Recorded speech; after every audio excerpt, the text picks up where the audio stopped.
কাদের সাহেবকে বলবো খেলা হবে, ধৈর্য ধরে আমরা এদেরকে সহযোগিতা করব। ওনারা জঞ্জাল সাফ হলে সুন্দর একটা মাঠ তৈরি হবে, ওই মাঠে তখন ফুটবল খেলা হবে। তখন কাদের সাহেবকে বলবো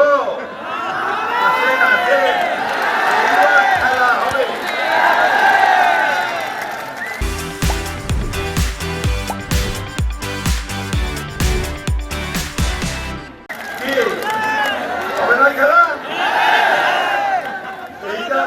আমি পুরার কথাতেই ওনাকে বললাম। তো এখন আমার কথা হচ্ছে যে এই প্লেইং লেভেল ফিল্ড তৈরি করে নির্বাচন হবে। এই নির্বাচনে আমরা সবাই ভোট দিতে পারবো, যাকে খুশি তাকে ভোট দিতে পারবো, তাই না? ওই পার্সটা বুঝতে মানুষ কি চায়, মানুষ কি ভোট চাচ্ছে, কিভাবে ভোট চাচ্ছে, দেশের কিরকম পরিবর্তন চাচ্ছে, এটা তাদেরকে বুঝতে হবে।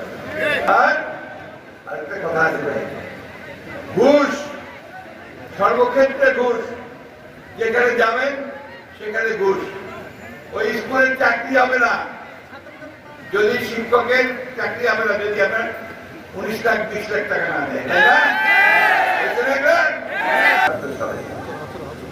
স্বাধীনতার জন্য যুদ্ধ করেছি, তখন কিন্তু সব একসাথে লড়াই করেছিলাম যে আমরা একটা দেশ তৈরি করব, পাকিস্তানের হাত থেকে বের করে এসে যে দেশের শান্তি থাকবে, ভালোবাসা থাকবে, মৈত্রী থাকবে, অন্যায় অত্যাচার থাকবে না।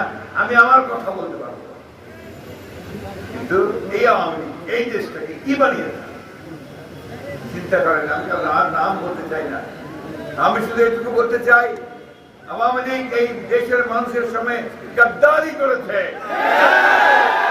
তারা বিশ্বাসঘাতক, তারা দেশদ্রোহী বন্ধু। আজকে